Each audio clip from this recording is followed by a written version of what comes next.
Hello बच्चों, मैं हिमांशु सारस्वत स्वागत करता हूं आपका फिर से हमारे चैनल केमिस्ट्री क्रैकर्स में। जैसा कि आपने यदि हमारी लास्ट वीडियो देखी होगी तो उसमें हमने आपको क्या पढ़ाया था। उसमें हमने आपको पढ़ाया था कि किसी भी यूनिट सेल का हम घनत्व कैसे निकालते हैं, ठीक है। और मैंने वहाँ पर ये भी बोला था कि अगली जो वीडियो होगी हमारी नेक्स्ट, उसमें हम आपको क्या देंगे, प्रैक्टिस के लिए क्वेश्चन समझाएंगे। तो चलिए फिर आज यूनिट सेल के घनत्व निकालने के या उससे संबंधित कितने प्रकार के क्वेश्चंस होते हैं जो आते हैं, चलिए उन्हें देखते हैं।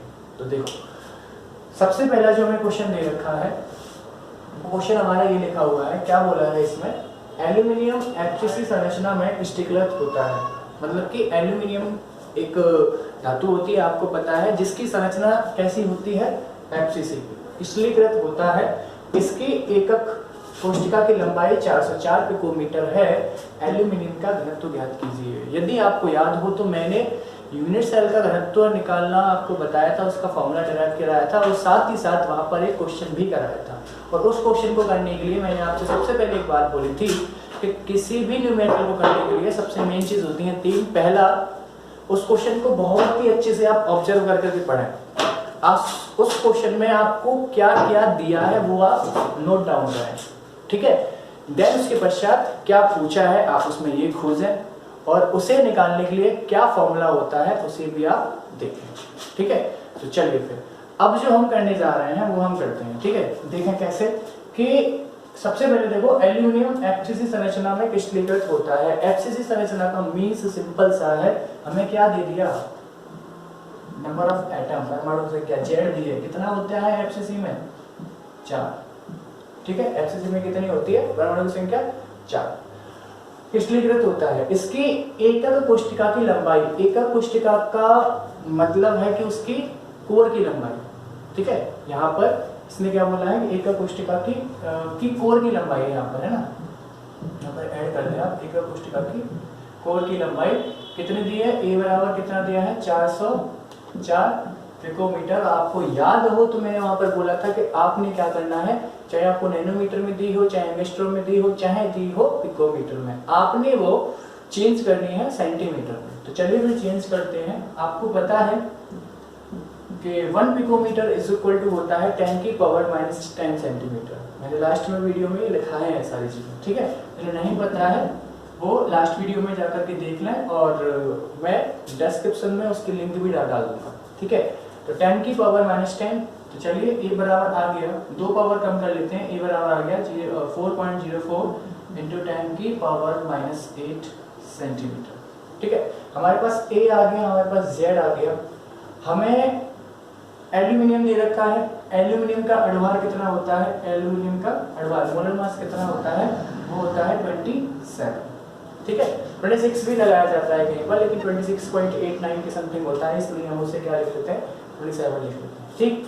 तो और हमारे पास लास्ट जो रह गया वो रह गया है क्या, या रुको, घनत्व निकालने का फॉर्मूला आपको पता है क्या होता है, जेड इंटू एम, ये जेड है, ठीक है। मैं ऐसा बीच में जेड बनाता हूँ, into number of Avogadro N of A into क्या आता है, ए क्यूब, आयतन आता है, ठीक है। हमारे पास जेड है, एम है, ए है, इसका क्यूब भी हम निकाल लेंगे। हमारे पास कमी है तो क्या की, नंबर ऑफ एवोगाड्रो की, जो हमें पता होता है क्या होता है, 6.022 इंटू 10 की पावर 23 मॉलिक्यूल्स, ठीक है।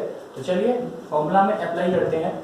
यहाँ पर वैल्यूज लगाता हूँ मैं यहाँ पर, तो रो इज इक्वल टू आ जाएगा आपका, जेड की जगह लगाया मैंने 4 इंटू एम कितना है 27 अपॉन, ध्यान से देखिएगा, 4 जेड है, एम कितना है 27, बाकी अवोगाड्रो संख्या कितनी है 6.022 इंटू 10 की पावर 23 इंटू ए का क्यूब, ए क्या है 4.044 इंटू 10 की पावर माइनस 8 का क्या क्यूब, ठीक है।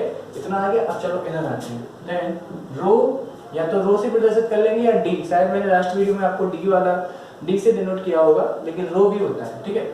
तो ऊपर आ गया 4 इंटू 27 अपॉन 6.022 इंटू 10 की पावर 23 इंटू में क्या आएगा, देखो मैं इसका क्यूब खोल रहा हूँ, तो 4.044 इंटू 4.044 इंटू 4.044, तीनों बार बड़ा हो जाएगा। अब पावर की कोई पावर है तो क्या हो जाता है मल्टीप्लाई, तो 10 की पावर कितना होने वाला है -24। तो देखो प्लस के 23 से माइनस के 23 कैंसिल, एक पावर होगी यहाँ पर 10 की पावर -1। अब देखना जरा, ये आ गया आपका 4 × 27 अपॉन 6.022 इंटू ये जो आता है वो आता है 65.9 की समथिंग आता है, ठीक है। ये इनका घनत्व जो आएगा वो कितना आएगा 65.9, ठीक है। अब आ जाइए जरा, ये कितना बचा 10 की पावर -1, इसे मैंने कहाँ भेज दिया ऊपर। तो आपके पास जो निकल के आ गया वो क्या आ गया है 4 × 27 × 10 अपॉन 6.022 इंटू 65.9।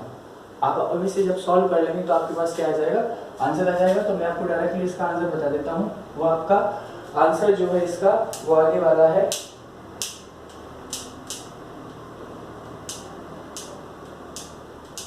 2.7। आंसर जो आने वाला है वो आने वाला है 2.72 ग्राम पर सेंटीमीटर क्यूब। आप इसे और ज़्यादा सॉल्व कर लेना आसानी से, और जब इसे आप टोटल को सॉल्व कर लेंगे तो कितना आ जाएगा 2.72 ग्राम पर सेंटीमीटर क्यूब, ठीक है। तो ये था हमारा पहला क्वेश्चन घनत्व निकालने का, जिसमें हमें जेड दिया था, एम दिया था, कोर की लंबाई दी थी, तो हमें क्या निकालना था डेंसिटी निकालना था। तो चलिए आप इसका स्क्रीनशॉट ले लीजिए या इसे कॉपी कर लीजिए, फिर चलते हैं अपनी। चलिए बच्चों, तो अब हमारा जो दूसरा प्रश्न है उसे हम देखते हैं। देखो, एक तत्व की बीसीसी ज्यामिति है, मतलब कि कोई भी एक तत्व है जो हमें दिया है और जिसकी संरचना हमें कैसी दी है बीसीसी। और संरचना बीसीसी देने का मतलब आप समझ गए हैं, सिंपल सा। आपको क्या दे दिया है उसने Z बीसीसी कितने परमाणु से मिलकर के बनती है 2 परमाणु से, ठीक है। Z बराबर कितना आ गया 2, जिसका परमाणु द्रव्यमान का मतलब क्या m कितना दिया है आपको 50, ठीक है। m कितना दिया है 50। अब यदि कोर की लंबाई एक कितना दिया आपको 290 पिकोमीटर, और मैंने आपको बार बार बोला है कि इस पिकोमीटर को हमें चेंज करना है काय में सेंटीमीटर में। चेंज करेंगे तो क्या आएगा 2.90 × 10 की पावर -8। यहाँ में से क्या लिख सकते हैं 2.9 × 10 की पावर -8, ठीक है। तो चलिए फिर देखते हैं। ये आ गया हमारा Z आ गया, M आ गया, A आ गया। अब हमें फाइंड क्या करना है डेंसिटी फाइंड करनी है। हमें एक और चीज की आवश्यकता पड़ती है, एक और नंबर की आवश्यकता पड़ती है, वो होता है हमारा क्या नंबर ऑफ एवोगाड्रो 6.022 × 10 की पावर 23। सारी वैल्यूज हमने जितना हमें कुछ दिया है हमें पता होता है, वो सारी चीजें हमने यहाँ पर लिख ली हैं। जो हमें फाइंड करना है उससे संबंधित फॉर्मूला क्या होता है Z × M upon NA × AQ, ठीक है। अब सबको बताइए सारी चीजें, मैं पिछले क्वेश्चंस में ही बता के आया हूँ। तो चलिए फिर पुट करते हैं वैल्यूज। कितना आएगा 2 × 50 अपॉन कितना नंबर ऑफ एवोगाड्रो 6.022 × 10 की पावर 23 इंटू A का क्यूब, A कितना है हमारा 2.9 × 10 की पावर -8 का क्यूब, ठीक है। आगे इधर चलिए फिर वैल्यू को थोड़ा इधर लगाते हैं। ऊपर कितना होने वाला है 100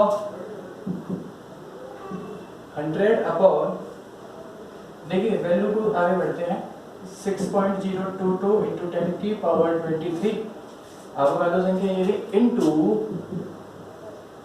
2.9 × 2.9 × 2.9 इंटू कितना आएगा 10 की पावर -24, और 10 की पावर प्लस के 23 से माइनस के 23 कैंसिल, ऊपर बचा -1 पावर जो कहाँ जाएगी ऊपर चली जाएगी। तो इस तरीके से हो गया हमारा, कितना हो गया 100 इंटू ऊपर ये वाला -1 10 ऊपर चला गया 10 हो गया 6.022 इंटू 10 की पावर कितना आ रहा है कुछ नहीं आ रहा, 10 की पावर तो कैंसिल हो गई। इंटू में क्या आएगा ये इसका जो आपका क्यूब आता है, वो इसका जो क्यूब आने वाला है वो आने वाला है 24.38, ठीक है। इसका जो कोर वो आने वाला है वो कितना आ गया 24.38। तो कुल मिला के जो हमारा ऊपर आया है वो क्या आया है 1000, नीचे आ गया 6.022 × 24.38। आप इसे और सॉल्व कर सकते हैं। तो आंसर जो आने वाला है वो रो जो आ रही है वो आ रही है 6.8087, यहाँ में से क्या ले सकते हैं 6.809 ग्राम पर सेंटीमीटर क्यूब।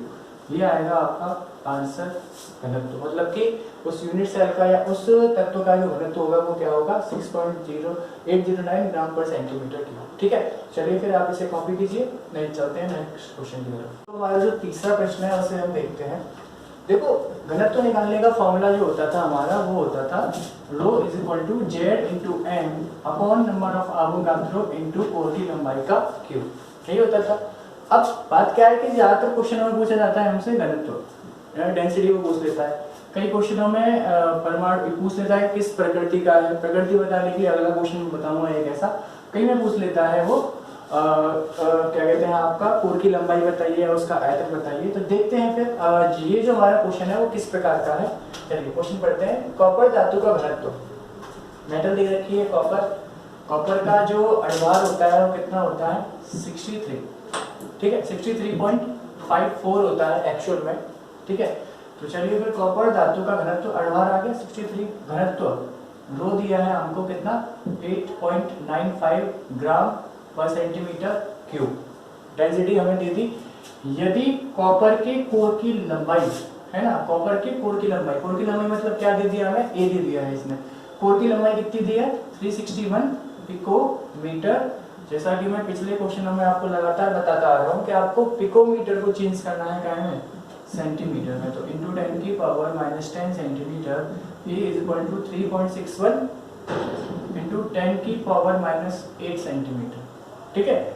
-8 आपको अब समझ आ गया होगा मैं क्यों करता हूँ, क्योंकि नंबर ऑफ एवोगाड्रो जो आती है उसमें 23 पावर होती है 10 की प्लस की, और यहाँ पर जब मैं क्यूब करता हूँ तो ये पावर बन जाती है -24, तो यहाँ से ये पावर्स क्या हो जाती हैं कैंसिल हो जाती हैं, इसीलिए मैं इसे सेंटीमीटर में चेंज करता हूँ, ठीक है। और जहाँ तक -8 पावर रखता हूँ।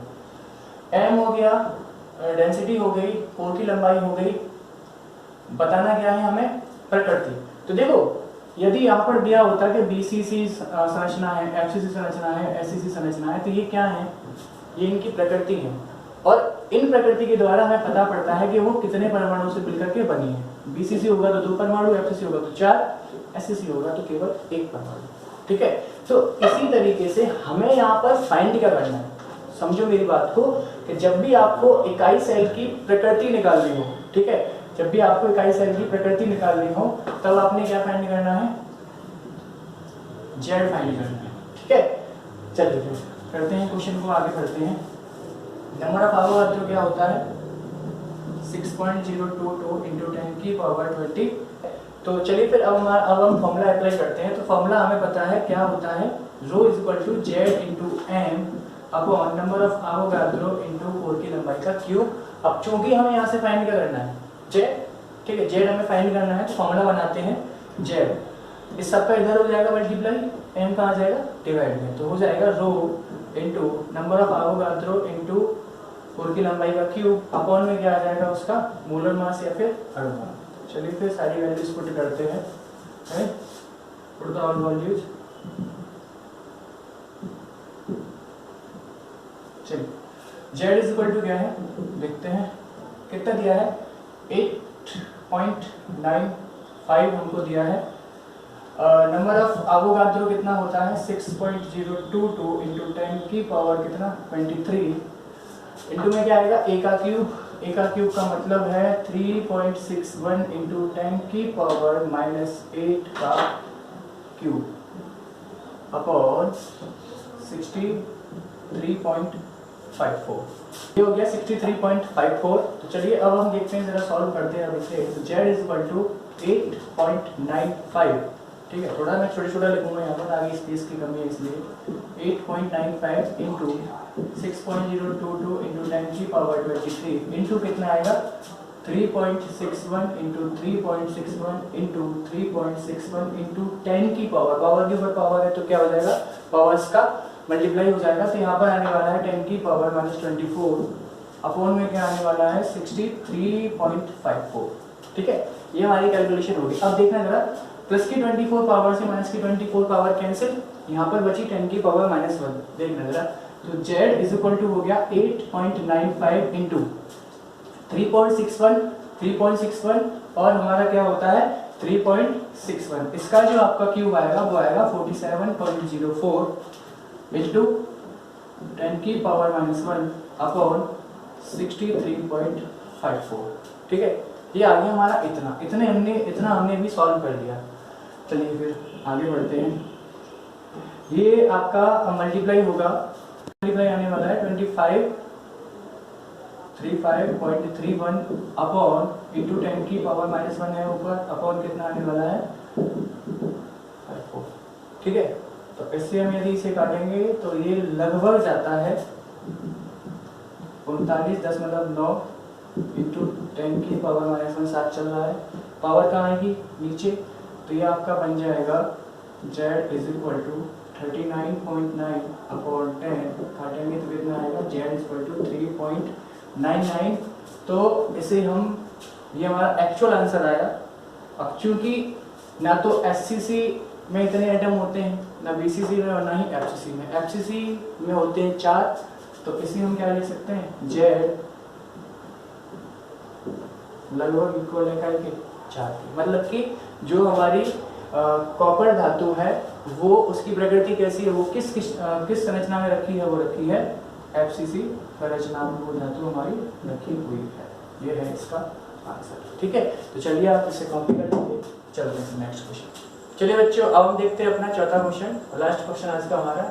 क्या बोला है इसमें क्वेश्चन में कि पोटेशियम फ्लोराइड की जो संरचना है वो कैसी है, NaCl की तरह है। अब हमें ये पता ही नहीं पड़ा कि पोटेशियम फ्लोराइड की संरचना कैसी है, तो उसके लिए हमें ये पता होना चाहिए कि NaCl की संरचना कैसी है। तो मैं आपको बता दूं कि जो NaCl की स्ट्रक्चर होती है वो होती है कैसी, FCC, face angle cubic cell की तरह। ठीक है, तो आपके पास फिर पोटेशियम फ्लोराइड की स्ट्रक्चर भी आ गई कैसी है, FCC की तरह। मतलब बात ये कि आपके पास क्या आ गया Z मतलब परमाणुओं की संख्या कितनी आ गई 4, क्योंकि FCC संरचना है। यदि इसके कोर की लंबाई A कितनी दी है 536 पिकोमीटर, 536 पिकोमीटर। कन्वर्ट कर लीजिए तुरंत इसे सेंटीमीटर में, ये हो गया -10, तो A इक्वल टू बन गया 5.36 इंटू 10 की पावर -8 सेंटीमीटर। ठीक है, पूछा गया है आपसे घनत्व की गणना कीजिए। आपको दिया है पोटेशियम फ्लोराइड। अब पोटेशियम फ्लोराइड दिया है तो आपके पास ना तो अभी M है और नंबर ऑफ एवोगाड्रो तो चलो आपको पता होता है 6.022 इंटू 10 की पावर 23। ठीक है, अब M कैसे निकालेंगे, तो मैं आपको बता दूं कि पोटेशियम का अड़वार होता है 39 और फ्लोरीन का अड़वार होता है कितना 19। जोड़ोगे तो कितना आने वाला है 9 और 9 18, 18 का 1 आज लगा 58, तो M कितना आने वाला है 58। ठीक है, चलिए बढ़ते हैं आगे अपने क्वेश्चन की तरफ। और हमें डेंसिटी फाइंड करनी है, तो डेंसिटी निकालने का फॉर्मूला होता है Z into M upon number of Avogadro into E का क्यूब। ठीक, वैल्यू पुट कर दीजिए। वैल्यू पुट करेंगे तो क्या आएगा 4 इंटू 58 अपॉन 6.022 इंटू 10 की पावर 23 इंटू A का A कितना है 5.36 इंटू 10 की पावर -8 का क्या क्यूब। ठीक है, -8 का क्या करना है हमें क्यूब करना है। चलिए इधर लगाते हैं 2 का वैल्यू 4 इंटू ये आ गया 832 का 2 हाथ से लगाते हैं 182 अपॉन 6.022 इंटू 10 की पावर 23 इंटू ये आने वाला है 5.36 इंटू 5.36 इंटू 5.36 इंटू 10 की पावर -24। ठीक है, गुणा हो गया ऊपर पावर्स के पावर का, पॉजिटिव पावर से नेगेटिव पावर कैंसिल हो गई, -1 पावर बची, ये हो जाएगा 182 ऊपर जाएगा इंटू 10 अपॉन कितना आने वाला है ये आने वाला है 6.022 इंटू ये जो आएगा वो आएगा आपका 153.99। इनका क्यूब जो आता है ये इसका जो क्यूब आएगा वो आएगा कितना। तो चलिए फिर थोड़ा सा बढ़ते हैं 1820 0 आ जाएगा। इसे हम राउंड ऑफ करके 6 लिख सकते हैं, इसे हम राउंड ऑफ करके 144 लिख सकते हैं। ठीक है, डिवाइड करते हैं, काटेंगे तो 9 1 0, ये 3 टाइम कटेगा। फिर इसे काटते हैं, ये आपका गया 455 2 से, ये कितनी बार गया 77। तो कुल मिला के बात ये है, ये आ गया 54/3 × 77। सॉल्व करेंगे तो इसका जो आपका आंसर आने वाला है वो आने वाला है 0.196 के समथिंग। आपका ये आ गया डेंसिटी। ठीक है, ये होती है ग्राम पर सेंटीमीटर। ठीक है, ये आ गया आपका डेंसिटी आंसर 0.196 ग्राम पर सेंटीमीटर क्यूब। तो चलिए फिर आज की वीडियो हम यहीं पर समाप्त करते हैं। यदि आपको हमारी वीडियो अच्छी लगी है तो लाइक करें, चैनल को सब्सक्राइब करें और अपने दोस्तों के साथ से ज़्यादा से ज़्यादा शेयर करें। मिलते हैं नेक्स्ट वीडियो में, धन्यवाद।